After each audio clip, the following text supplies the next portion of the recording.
아니, 너 그 집 봤어? 위시티 블루밍 경매 나온 거 봤지? 깜짝 놀랐어. 이다영 씨 집이었잖아. 장안 방송국 다닌다더니 어떻게 그런 일이. 그러니까 사람 일은 끝까지 가봐야 안다니까. 이다영 씨는 82년생 고양시 일산 토박이입니다. 부모는 자영업을 했고 그녀는 시립 도서관에서 공부하며 성장했습니다. 늘 조용하지만 책임감 있는 아이였고 대학에선 신문방송학을 전공했죠. 졸업 후 여러 방송사 계약직을 전전하다가 마침내 상암동에 있는 공중파 방송사에 정규직으로 입사하게 됩니다. 기획제작부서 소속이었고 다큐멘터리 편성 라인에 오래 있었습니다.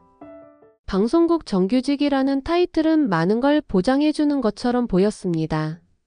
매달 꼬박꼬박 나오는 월급, 정해진 휴가, 회식에서 자연스럽게 존중받는 분위기.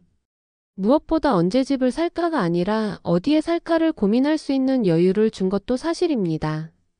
그녀는 수년 전부터 일산에 꼭 내 집을 갖겠다는 목표를 마음에 품고 있었고 2021년 봄 마침내 움직이기 시작했습니다.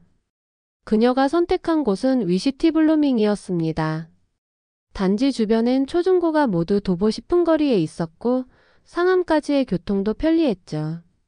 무엇보다 그녀는 이 단지가 일산 사람이라면 누구나 한 번쯤 꿈꾸는 곳이라 여겼습니다.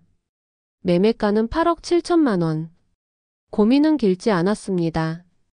국민은행에서 3억 7천만 원 대출을 받았고 한도가 부족해 대부업체에서 추가로 3억 원을 끌어왔습니다. 본인 자금 2억 원은 부모님에게 빌린 돈과 적금, 해약한 보험금까지 모은 전 재산이었습니다. 처음 열쇠를 받아들고 들어간 집은 생각보다 더 넓고 더 환했습니다.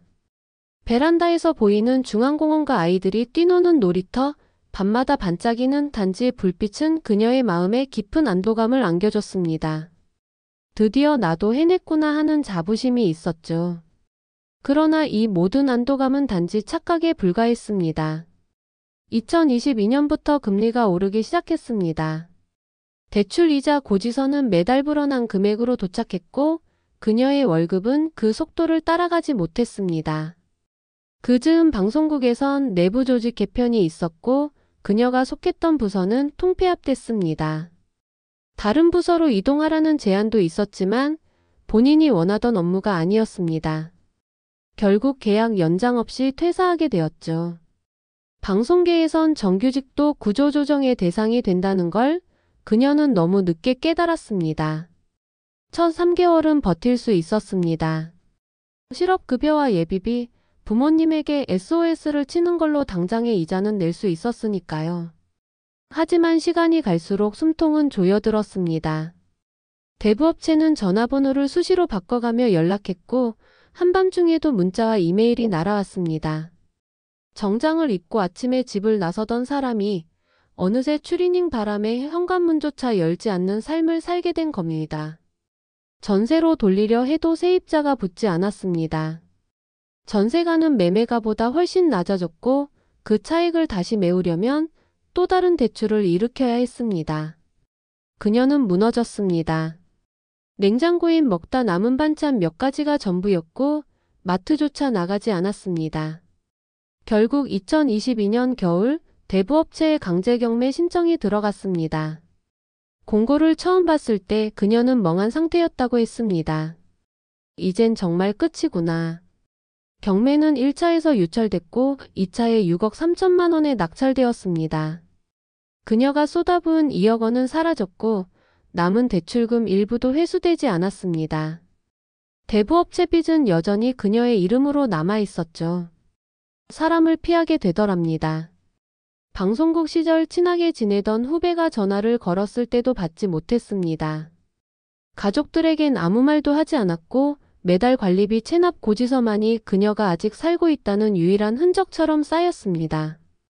그렇게 몇 달을 보낸 어느 날 후배 작가가 남긴 문자 하나가 그녀의 손끝을 멈추게 했습니다. 선배, 작은 다큐 외주가 하나 들어왔는데요. 선배 아니면 못해요. 그 문장 앞에서 한참을 고민한 끝에 그녀는 해볼게라고 짧게 답을 보냈습니다. 다시 대본을 쓰고 회의에 참여하고 카메라 테스트 자료를 정리하는 일상이 낯설면서도 익숙했습니다. 오랜만에 느껴보는 필요한 사람이라는 감각은 그 무엇보다 큰 위로였습니다. 정규직은 아니었지만 그녀는 다시 살아나고 있었습니다. 지금 이다영 씨는 프리랜서 방송기획자로 일하고 있습니다. 큰 방송은 아니지만 지역 케이블 프로그램 기획과 콘텐츠 정리를 맡아 꾸준히 일을 이어가고 있습니다. 동네 도서관에서 열리는 시민영상제 심사위원으로도 간간히 불려다니고 있고요. 수입은 줄었지만 마음의 여유는 늘었습니다. 무엇보다 그녀는 자신처럼 집을 잃고 삶이 흔들린 사람들과 함께하는 작은 모임을 시작했습니다. 망가진 집도 다시 보자는 이름 아래 부동산 경매 피해자와 회복자들이 모여 서로의 이야기를 나누고 작은 글을 엮어 책으로 내기도 했죠.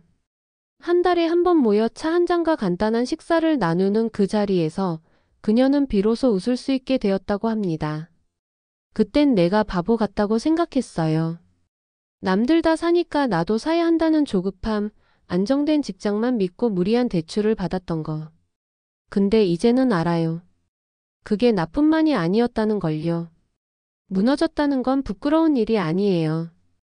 다시 걷는 법을 안다는 건 오히려 강한 사람이란 뜻이니까요. 이다영 씨는 여전히 일산에 살고 있습니다. 단지는 바뀌었지만 동네는 익숙하고 익숙한 만큼 편안하다고 했습니다. 매주 토요일이면 자전거를 타고 위시티 단지를 지나칩니다. 예전 자신이 살던 곳이 보이면 한 번씩 멈춰서서 바라보기도 합니다. 그리고 이렇게 중얼거린다네요. 거기서 난 무너졌지만 다시 일어나기도 했어. 그리고 이제는 더는 집이 나를 말해주지 않아도 돼. 이상입니다. 유익했다면 좋아요와 구독 꼭 부탁드려요. 그럼 오늘도 오붓하세요. 감사합니다.